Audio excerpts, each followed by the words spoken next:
Biblias, por favor, en el libro de Mateo, capítulo 26.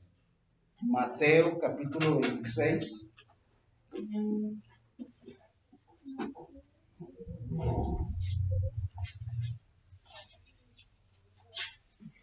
Quien lo tenga, dígame. Amén. Amén.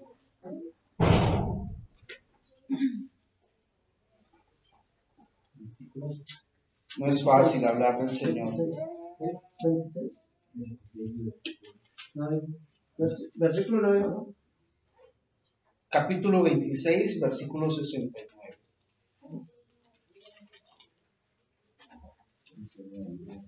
No es fácil hablar del Señor, no es fácil hablar de su santa palabra si Él no nos ayuda, si su Espíritu Santo no nos inspira, no coloca esas palabras en el corazón. Nosotros podemos errar, podemos fallar como humanos. Ayer alguien me decía, pero Robinson, usted tiene una fluidez, ¿no?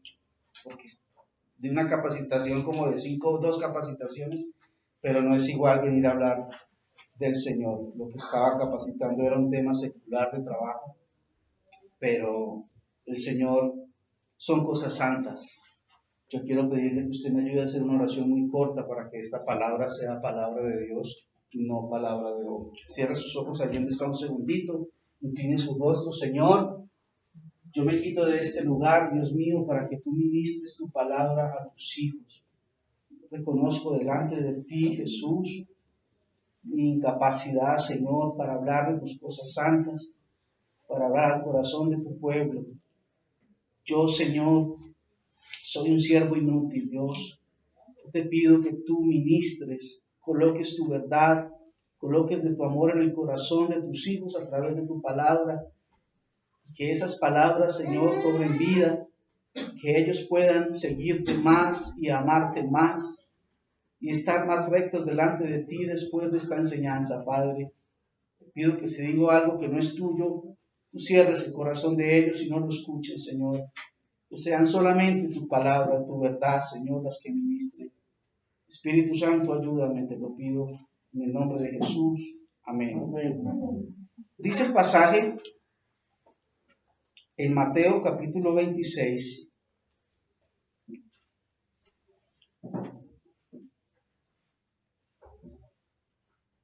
verso 69. Pedro estaba sentado fuera en el patio y se le acercó una criada diciendo, tú también estabas con Jesús el Galileo. Mas él negó delante de todos diciendo, no sé lo que dices.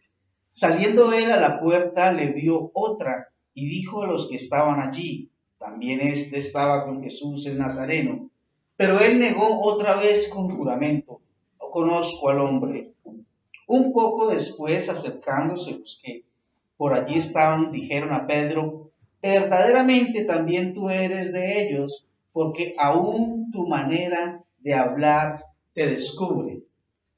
Quiero que Paula, por favor, me ayude en Lucas capítulo 22, versículo 55, y Julie me ayude con el libro de Juan, capítulo 18, verso 15.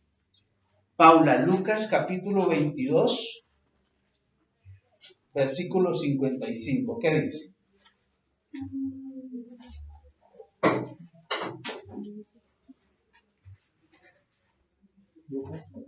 Lucas. Encendido fuego en medio del patio, se sentaron alrededor y Pedro se sentó también entre ellos. Pero una criada, al verle sentado al fuego, se fijó en él y dijo, también este estaba con él, pero él no negó diciendo, Pedro no lo conozco. Un poco después, viéndole otro, dijo, tú también eres de ellos. Y Pedro dijo, hombre, no lo sé. Como una hora después, otro afirmaba diciendo, verdaderamente también este estaba con él, porque es Galileo. Y Pedro dijo, hombre, no sé lo que dices. Y enseguida, mientras él todavía hablaba, el gallo cantó. Entonces volvió el Señor, miró a Pedro, y Pedro se acordó de las palabras del Señor. Amén. Amén. Es la misma escena de Mateo contada en Lucas. Es la misma escena donde Pedro, el discípulo del Señor, le niega 3 veces, ¿verdad? Conocemos muy bien esa escena. Juan capítulo 18, verso 15. Esta es la versión, la palabra de Dios para todos. Dale. Simón Pedro y otro seguidor iban detrás de Jesús. El otro seguidor era conocido del sumo sacerdote. Así que entró con Jesús al patio de la casa del sumo sacerdote, pero Pedro se quedó afuera, cerca de la puerta. Luego el otro seguidor, el que era conocido del sumo sacerdote, salió para hablar con la muchacha que cuidaba la puerta e hizo entrar a Pedro. 15 y 16. ¿Qué dice el siguiente? 17 dice, entonces la muchacha le dijo a Pedro, ¿no eres tú uno de los seguidores de ese hombre? Pedro respondió, no, yo no. Los siervos y los guardias habían hecho una hoguera con carbón porque hacía mucho frío y se estaban calentando. Pero Pedro también estaba con ellos y se calentaba. Amén. Es la misma escena donde Pedro dice no y no lo conozco, no lo he visto, y aún así la gente le dice que sí, que él es un discípulo de Jesús. Lo niega. Lo niega. He titulado el mensaje de hoy como el fracaso de un cristiano. El fracaso de un cristiano. ¿Cuántos aquí somos cristianos? Amén. ¿Cuántos a veces hemos sentido que hemos fracasado? Sí, también hemos sentido y que hemos fallado al Señor y hemos fracasado, no solamente como cristianos, sino en otros aspectos de la vida. ¿Cuántos aquí somos hijos de Dios? Amén. Sí, somos hijos y a veces también fallamos como hijos. ¿Cuántos somos siervos de Dios? Amén. También somos siervos. ¿Y discípulos cuántos sabemos? Amén. También somos discípulos de Cristo y a veces como discípulos también fracasamos. Qué feo es que nos vengan a hablar de fracaso, ¿no? Queremos más bien que nos hablen de victorias y de cosas así, pautas para ser felices y los 5 pasos del éxito y ese tipo de situaciones motivacionales, es que se dice, que se predican hoy día en el púlpito. Pero no vamos a hablar de cosas tan motivacionales, sino vamos a hablar de fracasos. Vamos a hablar de cómo un hombre, siendo hijo de Dios, siendo siervo de Dios, siendo ministro de Dios, siendo discípulo de Dios, siendo cristiano, también fracasa. ¿Y qué fue lo que pasó con ese fracaso de Pedro? Amén. Amén.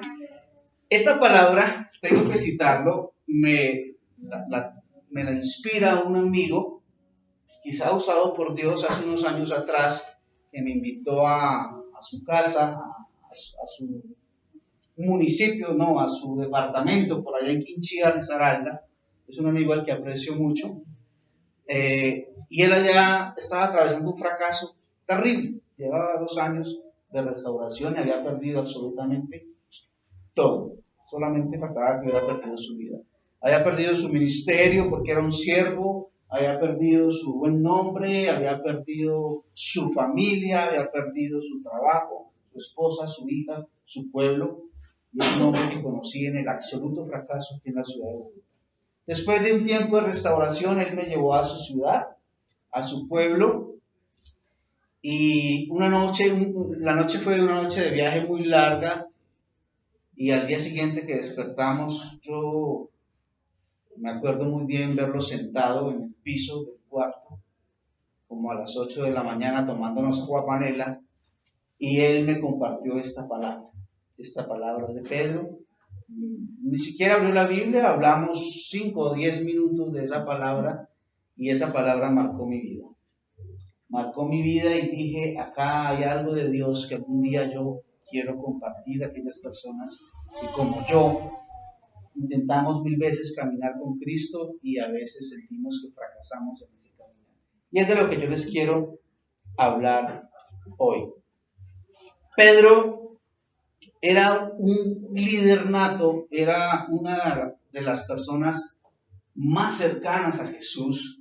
Pedro fue el que dijo, mi vida pondré por ti. Pedro fue el que dijo, aunque todos te nieguen, yo no te negaré. Pedro era un hombre como muy efusivo, ¿no? Algunos dirán sanguíneo, muy alegre, de aquellas personas que hablan muy rápido. se emocionan muy fácil. Pedro fue el que sacó la espada cuando vinieron por Jesús a defenderlo. El Señor le dijo, no saques la espada, no se trata de este tipo de violencia con el que me voy a defender. Pedro fue el mismo cuando el Señor le preguntó a sus discípulos, ¿quién dice la gente que soy yo? Entonces los discípulos contaban y decían, no, dicen que tú eres Elías, no, dicen que tú eres fulano. Y después el Señor les dice, ¿y quién creen ustedes que soy yo? A sus discípulos. Y el primero que levantó la mano fue Pedro y dijo, tú eres el Hijo del Dios viviente. ¡Wow!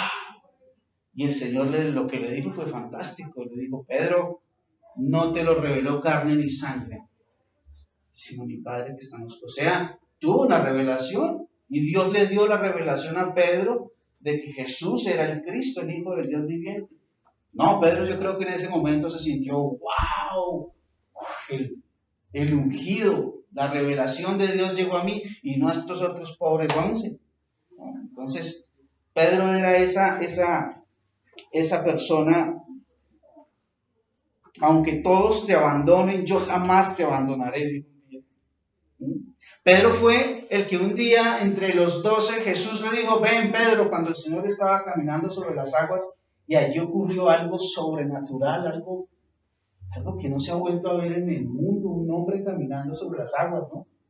Lo hacía Chris Angel, pero era mentira, caminaba sobre una cosita de vidrio, un mago falso, que quería imitar a los milagros de Jesús. Pero eso era más que un milagro, eso es una maravilla, es una cosa sobrenatural contra toda ley física de la naturaleza. Entonces le dijo a Pedro, ven Pedro, y Pedro vino y caminó sobre las aguas. O sea, no fue con Juan, ni con Lucas, ni con Mateo, fue con Pedro. Ese era Pedro. Ese era el Pedro que estaba ahora negando a Jesús. Qué raro, ¿no? Qué extraño. Ese Pedro fue el mismo que un día el Señor le dijo, a ti te daré las llaves de los cielos. ¡Wow! Pero no se lo dijo a ningún otro, se lo dijo a Pedro. ¿Qué tenía Pedro? Pedro, yo creo que cada vez que el Señor le decía algo, decía, Dios mío, qué llamado tengo, qué responsabilidad tengo. Qué cosa tan bárbara me ha venido a dar el Dios de los cielos. Me ha revelado a su Hijo, me ha hecho caminar sobre las aguas, me ha dado las llaves del cielo. No sé qué hago con esas llaves, pero dijo que me las daba. Y una vez cogió a Pedro y a Juan, no recuerdo a quién más, y les dijo, caminen, acompáñenme aquí a un monte alto. Y en ese monte alto el Señor Jesús se transfigura y bajan otras personas que estaban en el cielo y hablan con el Señor Jesús, ¿no? Elías, ¿y quién más, pastor? Moisés. Y Pedro estaba ahí. Pedro estuvo en la configuración de Jesús. O sea, no solamente se lo reveló como conocimiento, sino se lo reveló también presencialmente, tangiblemente. Ahí estaba Pedro también, en ese lugar. Quiero decirle con esto que Pedro tenía una posición importante en el ministerio. Que a Pedro se le habían delegado cosas grandes, que a Pedro se le habían revelado cosas grandes, como a usted y a mí se nos ha revelado el misterio del Evangelio. Y se nos ha revelado de que Jesucristo es el Hijo de Dios. Y hoy estamos dentro de una iglesia y dentro de un camino cristiano para hacer lo que el Señor nos ha dicho que hagamos. Es aquí en este lugar, es en los brazos de Jesús, es estando sujetos a la palabra, donde vamos a encontrar ese propósito, donde vamos a cumplir la voluntad del Señor. No es afuera, no es afuera en el libre albedrío que llaman. Es que tenemos libre albedrío. Yo le voy a decir, hermano, ¿para qué le sirve a usted y a mí el libre albedrío? Para pecar, para revolcarnos en la mentira, en el engaño, en la injusticia, en todo lo oscuro que tiene el mundo. Para eso es que usted y yo queremos el libre albedrío. Si el Señor un día le dijera a usted, hermano, Usted, como yo le he dado libre albedrío, escoja un pecado en el cual usted quiera deleitarse. Yo le doy permiso que lo haga. ¿Usted cuál escogería? ¿Cuál es su pecado, el que a usted le gustaría practicar a sus anchas y que el Señor se lo permitiera y seguir siendo cristiano? Hermano, estoy seguro que usted no escogería un pecado para pecar. Yo estoy seguro que usted diría, Señor, no, hágame el favor, quíteme el libre albedrío y yo escojo mejor ser santo y caminar recta y dignamente en tu presencia. Eso sería lo que escogeríamos. Porque el libre albedrío es para lo otro. Cuando nosotros venimos al Señor, venimos a estar sujetos al Señor, sujetos a la palabra, como nos ha enseñado el pastor Adrián, sujetos a la palabra. Seremos verdaderamente sus discípulos si estamos sujetos a su palabra. ¿Qué había en el corazón de Pedro? Con esa cercanía, con todos esos dones, con todos esos ministerios, con todo lo que Dios le había no solamente enseñado, sino mostrado. Había una cosa que muchas veces hay en su corazón y en el mío cuando llegamos a los caminos del Señor Jesús. Ahora ya no somos los mundanos hijos del diablo, ahora somos hijos de Dios, aleluya, sí, somos hijos de Dios. Ahora ya no ando en tinieblas y en lazos de muerte y oscuridad, sino que ahora ando a la luz de la verdad, gloria a Dios. Sí, andamos a la luz de la verdad, es cierto también. Ahora ya miramos a los pobres mundanos hijos del diablo por encima del hombro. Y nos sentimos orgullosos y decimos, cuando yo era así, pero ya no soy así. Gracias a Dios. ¿Y sabe qué vi en el corazón de nosotros? Algo que se llama orgullo espiritual. Algo que se llama arrogancia. Algo que se llama tener un espíritu superior, una superioridad. Entonces, ahora nos creemos mejores que los demás. Y ahora nos creemos con el derecho de señalar más, de juzgar más, de criticar más. Y se nos olvida que el Señor Jesús también nos habló de la humildad. El Señor Jesús dijo que teníamos que ser mansos como palomas, que teníamos que ser como niños. Como niños, a mí me encanta ver a hombres adultos que son como niños. No es porque sean inmaduros en su forma de ser, en su personalidad, sino porque han madurado en su caminar con Dios y parecen niños ingenuos. ¡Qué bonito! Es más bonito ver un siervo de Dios con esa ingenuidad de niño, con esa alegría, y no ver un siervo de Dios que se cree el arrogante, el ungido, y que cree que puede hablar mal de los demás y pisotear a los demás. Me llamó mucho la atención el audio que el pastor Adrián envió el día de ayer. Lo escuché 2 veces, es un audio de 13 minutos. Yo le decía a mi esposa, estoy impresionado. Estoy impresionado con ese amor que corrige, con ese amor que exhorta, con esa paciencia. Pastor Adrián, déjeme decirle que es algo que siempre deseé escuchar en mi vida cristiana. Una exhortación de esa forma, una exhortación con amor, con verdad, con pureza. ¿Quién se puede resistir a una exhortación de ese tipo? ¿Qué hay que rechazar de esa exhortación? Nada. A quien haya ido ese audio tiene que agachar la cabeza y decir, gloria a Dios, el Señor habló a mi corazón, habló al mío. Pero entonces nosotros muchas veces, como dice un dicho mundano, dentro de la iglesia nos creemos más papistas que el Papa, más misericordiosos que Dios. Enjuiciamos más que ni en el día del juicio, que todavía no hemos llegado. Y eso fue algo que le sucedió a Pedro. Cuando Pedro dice algo como, aunque todos te abandonen, yo jamás te abandonaré. Ay, a la media hora que estaba diciendo, no lo conozco. No lo conozco. Hay tratos de Dios en nuestras vidas, hay situaciones y circunstancias de Dios en nuestras vidas donde no quiere decir por qué, sino para qué, ¿no? ¿Qué está tratando Dios de formar en ese corazón en ese momento? ¿Qué está tratando Dios de quitar del corazón? ¿Qué está tratando Dios de poner en el corazón en ese momento? Yo estaba revisando unos pasajes bíblicos acerca de alcanzar la estatura del varón perfecto. Efesios 4:13, pastor. Creo que está. Yo tomé unos pantallazos, excúseme, saco mi teléfono.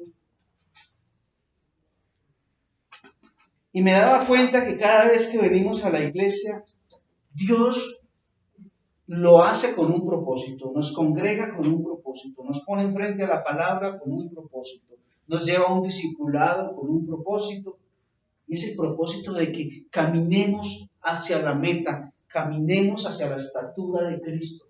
Y eso implica en nuestro corazón comenzar a quitar cosas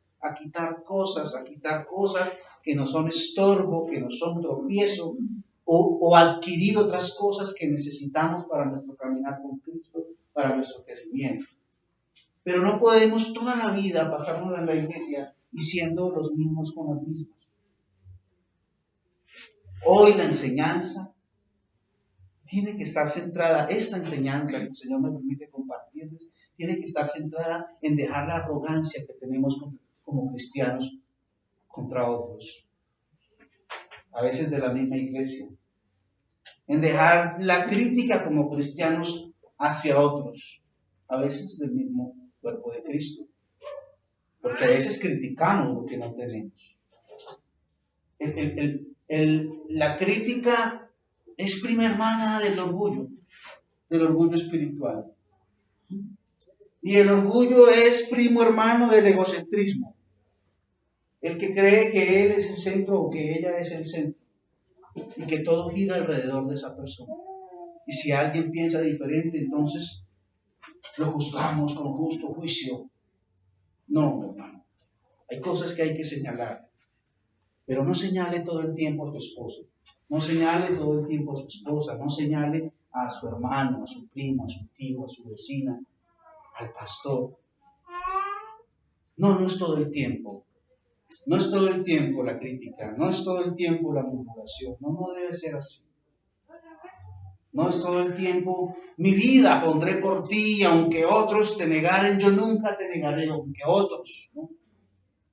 Esa era la superioridad y la arrogancia de Pedro.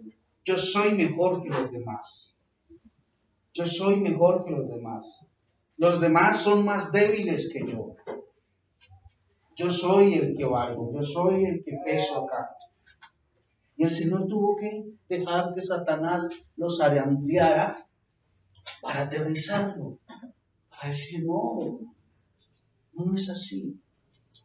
No es así, estamos llamados al amor, estamos llamados a la hospitalidad, estamos llamados a apoyarnos unos a otros, como decía el pastor en el audio, apoyarnos a ejercer esa disciplina, pero con amor, pero con orden. No es gritándole las cosas y los errores a la gente en la cara. Pareciera que esa viga que tenemos en el ojo no deja ver nuestros propios errores. No deja ver nuestras propias falencias.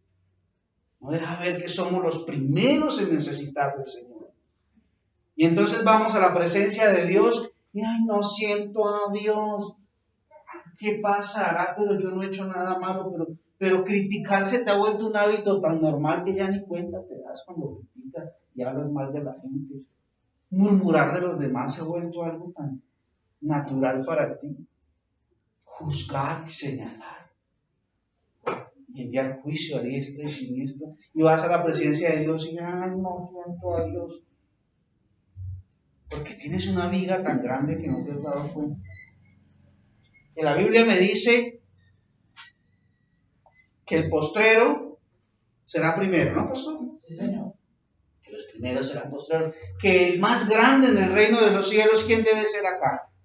El más humilde, el más servidor, el que sirva más, el que trate de ayudar más, el que no dé lo que le sobra, sino de lo que le falta, el que ande con mansedumbre, el que sea bondadoso. Ahora los siervos de Dios hay que pagarles el avión, el hotel, y cobran 1 millón, 2 millones por ir a dar una enseñanza. Y eso no es lo que dice la Escritura. ¿Amén? Amén. Bueno.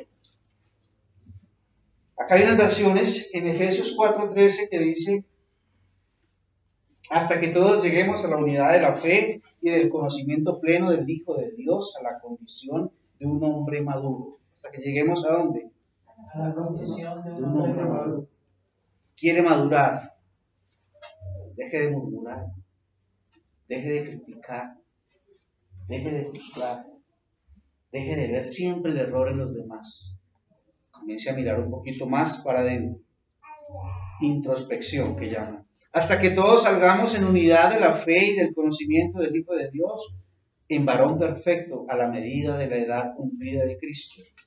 Otra versión dice: hasta que todos lleguemos a estar unidos por la fe y el conocimiento del Hijo de Dios y alcancemos la edad adulta que corresponde a la plena madurez de Cristo. Otra dice: a la condición de un hombre maduro. Otra dice: hasta que lleguemos a ser una humanidad en plena madurez, tal como es Cristo. Otra dice: seamos maduros en el Señor, es decir, hasta que lleguemos a la plena y completa medida de Cristo. Otra dice: a una humanidad perfecta que se conforme a la plena estatura de Cristo, y así. Y otra dice: nuestra meta es convertirnos en gente madura, vernos tal como Cristo y tener toda su perfección. Padre Santísimo. Tenemos que crecer, muchachos que son jóvenes, que tienen una vida por delante. Aprovechen esa juventud para ir creciendo conforme a la medida de Cristo. Nosotros que ya tenemos más añitos, por favor, quitémonos de encima esas cosas que son tropiezo, esas cosas que no hacen parte de ese carácter de Cristo, esas cosas que no hacen parte ni siquiera del Evangelio. ¿Amén? Amén. Mateo 26:33. Bueno, esta era la introducción. Mateo 26:33 dice así: respondiendo Pedro dijo: aunque todos se escandalicen de ti, yo nunca me escandalizaré. Se sentía mejor que los demás. Sentía que lo que él tenía un algo especial que los demás no podían tener. No podían tener. Tenía un llamado. Acordémonos cuando el Señor va pasando y él está pescando con su hermano Jacobo, creo que fue, y el Señor le dice: sígueme. De ahora en adelante te haré pescador de hombres. Hombres. ¿Cuántos aquí tenemos un llamado? Amén. Y somos siervos, y somos hijos, y somos discípulos, y somos cristianos. Amén, ¿cierto? Amén. Y somos murmuradores, criticones, juzgadores. No dicen amén. Lo negó 3 veces. Estamos en Mateo 26:69.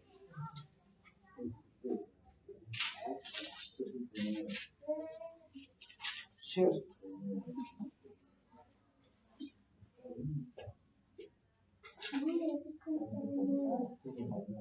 Entonces en el 74 dice: entonces él comenzó a maldecir y a jurar: no conozco al hombre, y enseguida cantó el gallo. Entonces Pedro se acordó de las palabras de Jesús que le había dicho: antes que cante el gallo me negarás 3 veces, y saliendo fuera lloró amargamente. Qué triste, ¿no? ¿No les ha pasado cuando está uno con alguien en una reunión secular o con los amigos seculares y de repente alguien dice algo en contra del Señor Jesús, en contra del Evangelio, en contra de la verdad, y uno quisiera como levantar la mano y hablar, pero a uno le da como pena y uno se calla y como que estamos negando a Jesús. Y eso le genera a uno como una amargura. Qué mal cristiano soy. ¿Por qué no defendía al Señor al que digo sí? Y da amargura. Pero cada vez que neguemos al Señor con nuestros actos, cada vez que neguemos al Señor con nuestras palabras, o aún negamos al Señor con nuestro silencio, no es el sentimiento de amargura el que tenemos que tener y cultivar, sino un sentimiento de arrepentimiento. Sino es ir y decir, Señor, necesito que me pulas más, necesito por favor que me hagas más conforme a tu imagen, conforme a tu semejanza, y menos conforme a mi imagen. Necesito morir más a mí mismo, necesito morir más a mi yo, ser menos como yo y ser más como tú. Porque aunque tengo un llamado, tengo un ministerio, predico, enseño, soy pastor, soy ministro, enseño en la escuela, en el discipulado, soy cristiano, todavía negando a Jesús. Todavía negando a Jesús en mi vida, todavía negando a Jesús en público. ¿Usted le pasa? Sí, yo sé que a usted le pasa. A mí también. Le pasó a Pedro, que lo vio transfigurado, que tuvo la revelación que le era el maestro, que el Señor mismo en persona le dijo, sígueme y te haré pescador de hombres. ¿Qué será de usted y de mí? Y aún así, nos sentimos fracasados. Nos sentimos fracasados. La vida cristiana como que no es para mí. Yo como que lo voy a tomar, pero no tan en serio. Voy como por participar, pero eso en el ministerio, eso ya es otro nivel de compromiso. Y yo, 90% de la gente que me conoce no sabe que soy cristiano y prefiero que no lo sepan. Negamos al Señor. Cristiana la secreta. Ya no somos cristianas, sino cristinas. Y lloró amargamente. Lloró amargamente. Por esa incoherencia. Busqué la palabra incoherencia y encontré esto. La hermana Lorena me ayudó a encontrar algunos conceptos para armar el mensaje. Incoherencia dice cosa que contradice a otra, no guarda una relación lógica. Eso es una incoherencia. Andaba con Jesús, conocía a Jesús, amaba a Jesús, caminaba con Jesús, se acostaba con Jesús, se levantaba con Jesús, comía con Jesús y al día siguiente dijo, no lo conozco. Es una incoherencia bárbara. Y cuando usted va al colegio con sus compañeros, cuando usted va en el bus y cuando usted hace esas cosas que niegan a Jesús, usted está siendo incoherente. Su vida es una incoherencia. Con sus actos, usted a veces dice, no conozco el Evangelio. Que tienes que perdonar al que te ofendió, hermanita, hermanita. Y verá que está diciendo, no lo conozco. No conozco a Jesús. No conozco a Jesús. Cuando va a esos ciertos lugares donde usted está, que sabe que no debe estar, usted está diciendo, no conozco a Jesús. Y se engaña a usted mismo. Su vida es una incoherencia, es algo que atenta contra su propia lógica. Hace 8 días venía bajando del puente, venía solo con mi hija y yo le decía, ya Paula, es increíble. Creemos que Dios es verdad, que Dios creó los cielos y la tierra, que el Señor armó nuestras vidas, que la palabra es verdad, que Jesús es verdad, que vino y murió en la cruz por nosotros, que sin santidad nadie verá al Señor. Creemos todo lo que dice la Biblia que es verdad y no somos capaces de vivir conforme a eso que creemos. ¿Vale la pena vivir para Cristo? Si creemos que eso es verdad, vale la pena total. Y no somos capaces de negarnos a nosotros mismos para vivir para Jesús. Entonces pareciera que nuestra vida es completamente la vida de Pedro en esos momentos, que nuestra vida es una incoherencia y que negamos a Jesús en todo. No, no puede ser eso. Eso pasará en otras iglesias, no puede pasar en adoración viva. Si usted y yo creemos que esto es verdad, que Jesús es verdad, que Dios creó los cielos, la tierra, los mares y todo lo que en ellos hay, esta vida tiene que ser coherente a lo que creemos. Y si no lo es, tenemos que esforzarnos porque lo sea. Porque lo sea. Y dentro de esa coherencia está dejar ese orgullo espiritual. Dejar de creernos más que los demás, dejar de creernos a veces los ungidos y los santos del Señor y mirar a los demás por encima. Dejar de estar lanzando juicios y céntrese más en lo que hay en su corazón. Y pregúntese cada día, cuando usted va a hacer algo que niega al Señor, diga, ¿Jesús haría esto? ¿El Señor estará de acuerdo con esto que voy a hacer? Esto que estoy pensando, o donde voy a entrar, o a donde o con quien me voy a ver, esto es incoherente. Niega completamente lo que yo creo que es verdad. Entonces, esa es la invitación. Lo negó 3 veces, lloró amargamente, su vida era una incoherencia. Pero ¿qué le pasó a Pedro? ¿Qué le pasó a Marta, a Juan, a Carlos, a Andrés? ¿Por qué viven esa incoherencia? ¿Por qué niegan al Señor? ¿Pedro odiaba a Jesús? ¿No? ¿Amaba a Jesús? Sí. Lo amaba. Lo amaba y dio lugar a que su corazón se llenara de orgullo, se llenara de vanidad, se sintiera más que los demás, y resulta que la Biblia dice que antes de la caída es ¿qué? La altivez de espíritu. Ese fue uno de los primeros proverbios que yo me aprendí a mis 14 años cuando conocí al Señor. Que antes de la caída la altivez de espíritu. Entonces, cuando el fulanito o la fulanita, el hermanito, se creen que levitan en un mundo espiritual, que son los dueños de la super mega unción, es cuando usted dice, ay, sí, ve que el pastor cayó. El hermanito, el líder, porque fueron altivos en su espíritu. El Señor tuvo que permitir que cayeran para que se dieran cuenta la miserableza de nosotros, la miserableza de nuestro pecado. De nuestro pecado. ¿Amén? Amén. El egocentrismo, la viga en el lobo, lo que no permite que usted vea sus propios errores. El exceso de confianza. El exceso de confianza es algo que nos puede llevar a una caída, a una negación del Evangelio, a una negación de Jesús. Cuando decimos, estoy bien, Una vez escuché a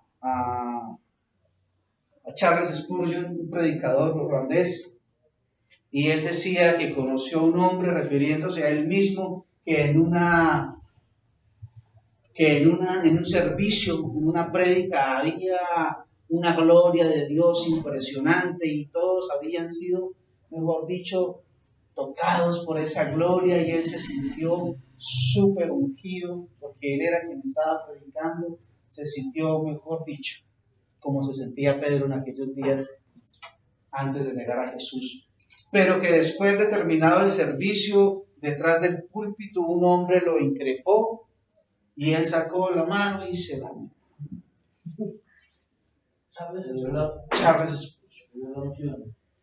Charles. Entonces, la Biblia dice que el que esté firme, mire que no caiga. Que debemos ver a los demás como superiores a nosotros mismos. Eso forma nuestro corazón de humildad. Eso forma un deseo de servir. Adrián es mi amigo hace muchos años y hemos compartido muchas cosas. Y yo le digo Adriancito, pero cuando no le digo Adriancito, le digo pastor. Es mi pastor. Y en la última charla que tuvimos le dije, Adrián, por la amistad que nos tenemos, Deme instrucciones. Deme instrucciones. Háblenme, díganme qué tengo que hacer. Deme instrucciones que no me superen. Eso dice la palabra. El que esté firme, mire que no caiga, que antes de la caída es la altivez de espíritu, que debemos ver a los demás superiores a nosotros mismos y que nadie tenga mayor concepto de sí mismo que el que debe tener. Amén. Amén. Humildes. Humildes. Si usted no busca la humildad, no se despoja del orgullo espiritual, no se despoja de esa arrogancia, de ese creerse más que los demás, porque el otro no sabe tanto, porque el otro es nuevo, porque el otro todavía lucha con sus pasiones y peca, reza y empata. No tenemos ningún derecho, por favor, porque podemos también caer en lo mismo. Amén. Amén. Juan capítulo 21. Voy a leerlo.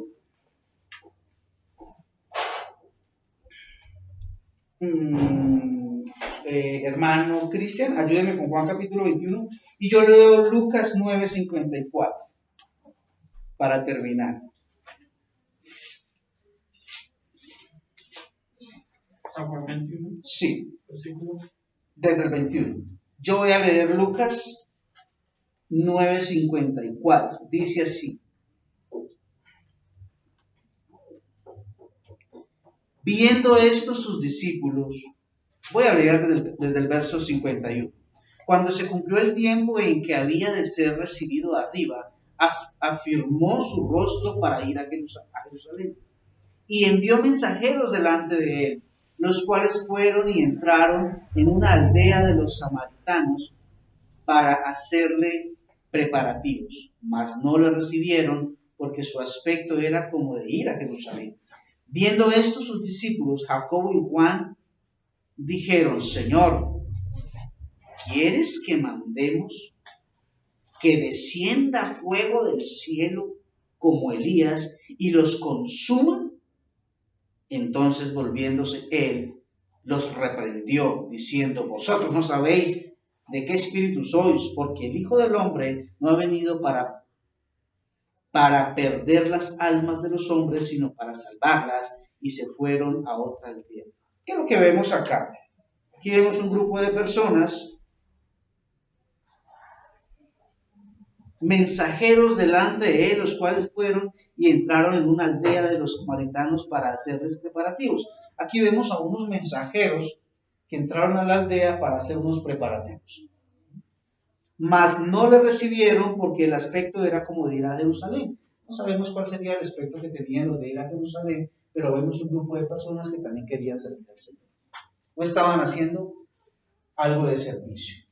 Entonces llegan los discípulos, los number one, los propios, los duros, los que sí andaban con Jesús, comían con Jesús, veían los milagros.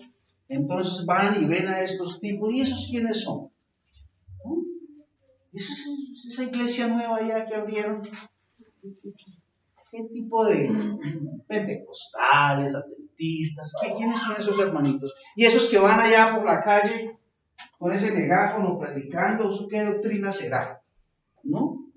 Entonces vienen los discípulos de Adrián y vamos con Adrián para donde Willy a una comida y vemos al grupo allá de cristianos como rarojos. Entonces viene Robinson, el ungido de Jehová, y dice: Adrián, ¿y esos qué? Esos no andan con nosotros, esos no son de oración viva. Predican de Jesús y que sirven.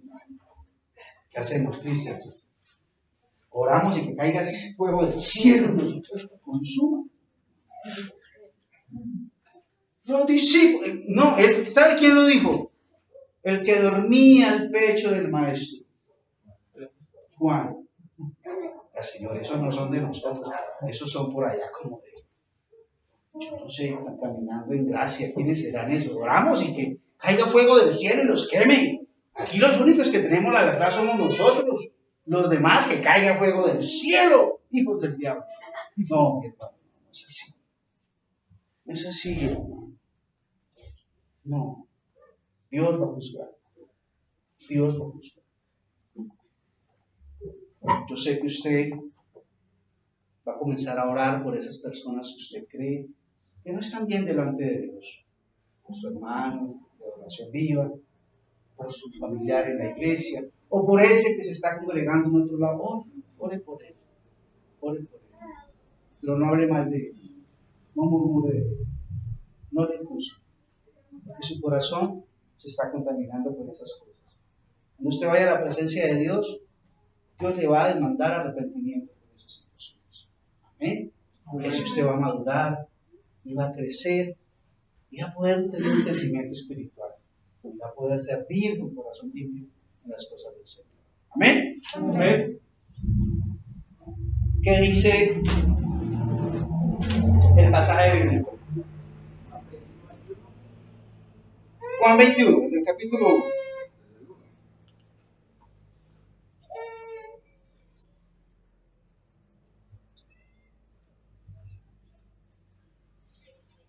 Después de esto, Jesús se manifestó otra vez a sus discípulos junto al mar de Tiberias y se manifestó de esta manera.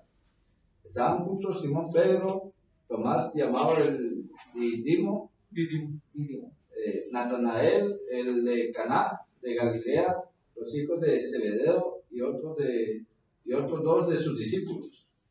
Simón Pedro les dijo: voy a pescar.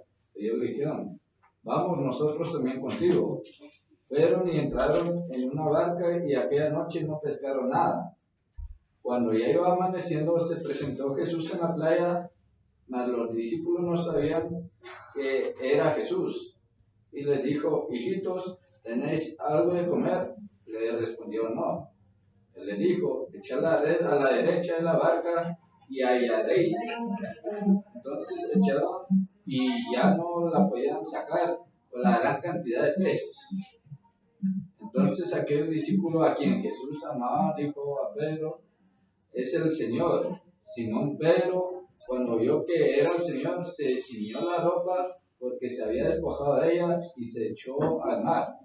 Los otros discípulos vinieron con la barca arrastrando la red de peces, pues no distaban de tierra sino como 200 codos. Al descender a tierra vieron brasas puestas y un pez encima de ellas y pan. Jesús le dijo: traed los peces que acabáis de pescar.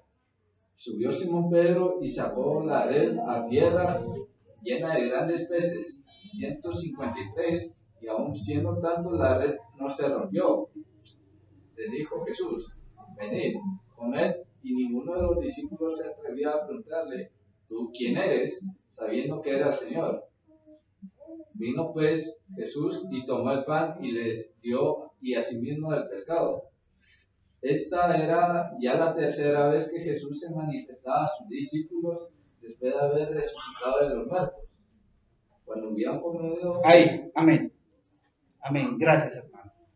Aquí es la escena posnegación de Pedro. Pedro niega al Señor Jesús en esa terrible y espantosa noche. Hay un pasaje donde dice que Jesús mira a los ojos a Pedro cuando Pedro lo está negando.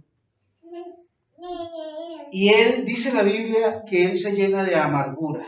No dice que se llena de arrepentimiento. Dice que se llena de amargura, como cuando le fallamos al Señor, nos da esa amargura. Ay, Dios mío. Ay, yo sí soy. No, otra vez. Dios mío. Eso no es arrepentimiento. Eso es amargura. La amargura no permite que el pecado nos duela. La amargura no permite que usted vaya de rodillas y llore por su pecado y diga: Señor, lo siento, lo lamento. La amargura es como golpes de pecho hacia sí mismo. Eso fue lo que le sucedió a Pedro. Pedro se fue, no siguió más al Señor, se fue a pescar. Él era pescador, el Señor lo encontró pescando y se fue allí nuevamente a donde el Señor lo sacó. Y estaba en sus oficios, en su trabajo, y pareciera que debía dedicar su vida a pescar, a trabajar, a hacer dinero. Quería quizá, digo yo, olvidar esa noche tan horrible por la que pasó, donde cogen a su Señor, lo golpean, lo crucifican y él de ñapa lo niega 3 veces y se sentía muy mal. Ese es el cristiano que le falla al Señor y después dice, ya no sé si seguir, ya no sé si pueda, voy a dedicarme a trabajar, y entonces comienza a hacer proyectos seculares, ¿no? Entonces uno encuentra un cristiano apartado de Dios y le dice, ¿qué hubo, hermano? Ya no se le puede decir hermano. ¿Qué hubo, hermano? ¿Cómo está? Y él, ¿qué hubo, Luis? Ya no dice hermano, ¿no? ¿Y cómo le ha ido? No, pues bien, súper bien. ¿En qué anda? No, tenemos proyectos y no sé qué. Y ese era el Pedro con sus proyectos seculares, y ese es el cristiano que ahora tiene proyectos seculares, porque pues ya servirle a Dios y el ministerio y todo esto, deberes del cristiano ya no están dentro de sus prioridades, ¿no? Y sucede entonces que el Señor Jesús muere, y esa es la tercera vez que se aparece, ¿no? Entonces se aparece allí en la playa y hay unos señores pescando, entre ellos está Pedro, y no han pescado nada en toda la noche. El Señor los llama, les pregunta que si tienen algo de comer, ellos les dicen que no, y hay una cosa curiosa que yo nunca he logrado entender, y es que Pedro, cuando le dicen que parece que es Jesús el que está allá, el tipo se pone la ropa, porque tendría ropa de pescar, y se tira al agua. Pues no sabemos si se emocionó y se fue a buscar al Señor Jesús para llegar primero que la barca a la orilla, o simplemente se tiró de la barca y dijo, viene Jesús por mí, y ahora sí yo lo negué 3 veces y él me lo dijo, y yo mejor me pierdo. No sabemos qué pasó, pero vemos al final que las barcas llegan a la orilla, y después dice que Pedro se sube a la barca. Y aquí pasa algo curioso. El Señor trae pan y peces. Hay quienes dicen que era una de las comidas favoritas de Pedro. Pero aquí en el versículo 11 dice, subió Simón Pedro y sacó la red a tierra llena de grandes peces, 153. Y aún siendo tanto, la red no se rompió. Entonces está el Señor Jesús aquí, muchachos, vengan, y todos dicen, ese es Jesús, pero nadie se atreve a preguntarle porque se supone que Jesús está muerto. Entonces, ¿será que sí es? Sí. Y Pedro sabe que es Jesús. Entonces Pedro saca la red y comienza a sacar 153 peces de la red. Y no se rompió. Imagínense sacar 153 peces de una red, pez por pez. Los que hemos pescado con atarraya sabemos que el pez se enreda y que no es fácil sacarlo, y por cada pez es 1 o 2 chuzones. Y este señor Pedro sacó 153 peces de la red. ¿Cuánto se demoró sacando 153 peces de la red? Y el Señor Jesús, y eran grandes. Y el Señor Jesús está aquí con su paciencia, con su fogatica. ¿Adivine por quién vino Jesús? Por Pedro. El apartado, el triste, el amargado, el Señor Jesús aquí. Y Pedro allá. A ver si de pronto el Señor se cansaba de esperarlo y se iba. En colombiano eso se llama mamar gallo. Está ya mamando gallo a ver si. Ese es el Señor Jesús. Ese es el Señor Jesús cuando tú y yo fallamos. Ese es el Señor Jesús cuando tú y yo negamos a Jesús. El que no te señala, el que no te juzga, el que no va y riega la bola en todos los hermanos de la iglesia a decir, si lo ves, se fue para el mundo. Y vamos a buscarlo a la iglesia, a la casa, y se hace negar. ¿Sí? Y hemos ido a buscarlo tempranito. Y el tipo se viste y se vuela por el patio. Y cuando le fallamos al Señor comenzamos con evasivas, entonces ya no pasamos por ahí porque ahí me encuentro con el hermano. ¿No? Ya no hablo grupo de WhatsApp porque ahí Adrián va a enviar una palabra que me va a exhortar y que pereza otra vez va arrepintiéndome. Y todo amargado. Entonces por dentro nos escribe un hermano y dice, hermanito, el Señor Jesús le bendiga. Amén. Entonces, ese era el Pedro. Pero ese era el Jesús que tú y yo conocemos. El que no quedó en la muerte. El que cuando tú fallas, va y te busca. Va y te espera. Y tiene paciencia. Y la única alternativa que tuvo Pedro fue venir ante el Señor. No tenía para otra. Cuando tú y yo fallamos, ¿qué alternativa tenemos? ¿Te vas a ir al mundo? Vete. Pero te aseguro que seguirás siendo discípulo, hijo, y el llamado será irrevocable. Y el Señor te va a ir a buscar. Cuando tú no quieras saber nada de Dios, el Señor te va a ir a buscar. Y cuando tú estés amargado, el Señor te va a ir a buscar. Y cuando tú saques excusas y excusas y excusas para el ministerio, para venir a Jesús, para ir a orar, para ir a la palabra, yo te voy a decir una cosa. Jesús no se va a cansar. Te va a estar esperando. Tu única alternativa va a ser ir a los brazos del Señor. Y decirle, Señor, aquí estoy. Aquí estoy. He pecado contra el cielo y contra ti. He negado 3 veces, 4, 5, 1000 veces te niego. He hecho lo malo delante de tus ojos, pero entiendo que ¿a dónde iré? Solo tú tienes palabras de vida eterna. Y vino a Jesús y el Señor lo cogió en sus brazos y le dijo, Pedro, ¿tú me amas? Sí. Sí, Señor, yo te amo. Pacienta mis ovejas. Y otra vez le dijo, Pedro, ¿tú me amas? Sí, Señor, yo te amo. Y a la tercera, Pedro, ¿tú me amas? Pedro le dijo, Señor, tú lo sabes todo, sabes que te amo. Eso somos tú y yo, hermano.